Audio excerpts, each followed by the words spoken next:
ഏവർക്കും പുതിയൊരു അധ്യായത്തിലേക്ക് ഹാർദവമായ സ്വാഗതം. ഈ അധ്യായത്തിൽ നമ്മൾ വിശകലനം ചെയ്യുന്നത് ഭരണി നക്ഷത്രത്തിൻ്റെ 2026 ആണ്ട് ഏപ്രിൽ മാസത്തെ ഗുണദോഷ ഫലങ്ങളാണ്. ഞാൻ ആദ്യമായി ഒന്ന് പറഞ്ഞോട്ടെ, ഇത് ഭരണി നക്ഷത്രക്കാരുടെ പൊതുവായ ഫലമാണ് നമ്മളിവിടെ വിശകലനം ചെയ്യുന്നത്. നിങ്ങൾക്ക് ഓരോരുത്തർക്കും വ്യക്തിഗത ഫലം ലഭിക്കുന്നതിനായിട്ട് നിങ്ങളുടെ ജാതകം ഒരു ഉത്തമനായ ജ്യോതിഷിയെ കാണിച്ച് രാശി ചിന്തനം നടത്തി മുന്നോട്ട് പോകുന്നതാണ് എന്തുകൊണ്ടെന്നുള്ളത്. ഇനി പൊതുവായ ഫലത്തിലേക്ക് വരാം. ഈ ഭരണി നക്ഷത്രക്കാർക്ക് ഈ ഏപ്രിൽ മാസത്തിൽ കുടുംബത്തിൽ ചില സ്വരങ്ങളൊക്കെ ചെറിയ ചെറിയ കലഹങ്ങളൊക്കെ ഉണ്ടാകാനുള്ള സാധ്യതയുണ്ട്. മേലധികാരിയുടെ അപ്രീതി സമ്പാദിക്കുന്ന ഒരു സമയമാണ്. ജോലി സ്ഥലത്തും അത്ര കണ്ട് ഗുണകരമല്ല. അറിവ് വർദ്ധിക്കാനുള്ള അല്ലെങ്കിൽ അറിവ് നേടാനുള്ള താല്പര്യം കൂടും. പുതിയ പുതിയ കാര്യങ്ങൾ പഠിക്കാനുള്ള താല്പര്യം കൂടും. വെട്ടിത്തുറന്നുള്ള അഭിപ്രായ പ്രകടനങ്ങളൊക്കെ കഴിയാവുന്നതും ഒഴിവാക്കാതെ പലരുടെയും അതൃപ്തിക്ക് ഇടയാക്കും. നിങ്ങൾക്ക് ശത്രുക്കൾ അതുമൂലം ഉണ്ടായി വരും. ചിലവ് അധികാരവും ഒക്കെ കുറച്ച് കൂടും. അതുപോലെ തന്നെ ജോലിയിലും ഉയർച്ച കാണുന്നുണ്ട്. അനാവശ്യ കാര്യങ്ങളിലൊക്കെ എടുത്തു ചാടുന്നത് നിങ്ങൾക്ക് ധനനഷ്ടത്തിന് ഇടയാകാനുള്ള സാധ്യത കൂടുതലായിട്ട് കാണുന്നുണ്ട്. അതുമൂലം ധനനഷ്ടം ഉണ്ടാകും.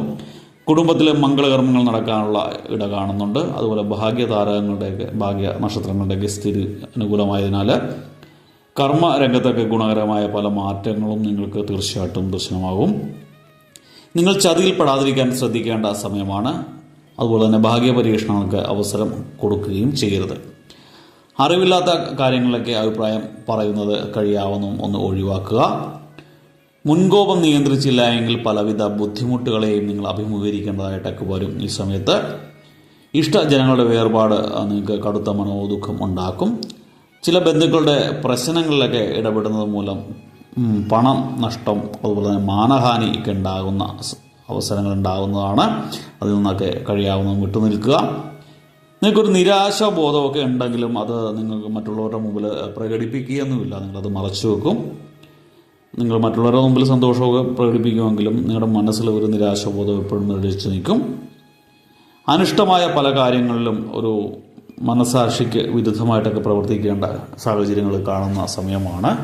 പൊതുവെ ഗുണമാണെങ്കിലും അതിൽ ഉപരി ചില ദോഷ ഫലങ്ങളും കാണുന്നുണ്ട്. ജോലിയിലൊക്കെ ഉയർച്ച കാണും. അതുപോലെ തന്നെ വരുമാനത്തിലൊക്കെ വർധനമുണ്ടെങ്കിലും അതുപോലെ തന്നെ കുടുംബത്തിലും മറ്റ് കാര്യങ്ങളിലുമൊക്കെ മോശമായ കാര്യങ്ങളുണ്ട്. എസ്പെഷ്യലി നിങ്ങൾ വെട്ടിത്തുറന്നുള്ള അഭിപ്രായ പ്രകടനം മൂലം ധാരാളം ശത്രുക്കളെയൊക്കെ ഉണ്ടാക്കി വെക്കുന്ന സമയം കൂടിയാണ്. അപ്പോൾ ആ കാര്യങ്ങളിലൊക്കെ ഒന്ന് ശ്രദ്ധിച്ചു കഴിഞ്ഞാൽ ഒരുവിധം ഫലം അനുകൂലമായിട്ട് നിങ്ങൾക്ക് പോകുന്നതാണ്. ഇതിൽ എടുത്തു പറയേണ്ടത് നിങ്ങളുടെ ഫലങ്ങളുടെ കാഠിന്യം കുറക്കാനും ഗുണഫലങ്ങളുടെ മാറ്റി വർദ്ധിക്കാനുമായിട്ട് നിങ്ങൾ വെള്ളിയാഴ്ച ദിവസങ്ങളിലേക്ക് വിഘ്നേശ്വര ഭഗവാനെ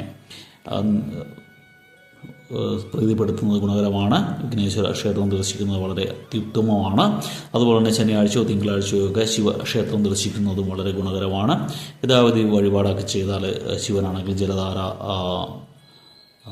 വില്ലോത്രമന്ത്രാർച്ചന, നീലകണ്ഠത്ര അക്ഷയമന്ത്രാർച്ചനയൊക്കെ ചെയ്താൽ അതൊക്കെ നിങ്ങൾക്ക് ഗുണകരമായിട്ട് ഭവിക്കും. അതുപോലെ തന്നെ ഗണേശ ഭഗവാന് കറുകപ്പുല്ല് നിവേദിക്കുക, നാളികേരം ഉടക്കുക, നാളികേരം നിവേദിക്കുക, ഉണ്ണിയപ്പം നിവേദിക്കുക ഒക്കെ ചെയ്യുന്നത് ഗുണകരമാണ്. മോദകം നിവേദിക്കുന്നത് ഗുണകരമാണ്. അതുപോലെ തന്നെ ഭഗവാന് ഏറെ ഇഷ്ടമാണ് പാർവതി ദേവി. അപ്പോൾ അമ്മയ്ക്ക് നാരങ്ങാമാല സമർപ്പിക്കുന്നത്, ഭദ്രകാളിക്കോ അല്ലെങ്കിൽ പാർവതി ദേവിക്കോ ഒക്കെ നാരങ്ങാമാല സമർപ്പിക്കുന്നതൊക്കെ വളരെ ഗുണകരമാണ്. എല്ലാവർക്കും ഭഗവാന്റെ കാരണത്താൽ നല്ലൊരു സമയം ഉണ്ടാകട്ടെ എന്ന് ആശംസിച്ചുകൊണ്ട് പ്രാർത്ഥിച്ചുകൊണ്ട് നിർത്തുന്നു. വീഡിയോ ഇഷ്ടപ്പെട്ടാൽ ലൈക്ക് ചെയ്യുക. തുടർന്നുള്ള മാസങ്ങളിലെ വീഡിയോ കൃത്യമായി ലഭിക്കുന്നതിനായിട്ട് ചാനൽ സബ്സ്ക്രൈബ് ചെയ്തിട്ടില്ല എങ്കിൽ സബ്സ്ക്രൈബ് ചെയ്യുക. ഒരിക്കൽ കൂടി നന്ദി പറഞ്ഞുകൊണ്ട് നിർത്തുന്നു. നന്ദി, നമസ്കാരം.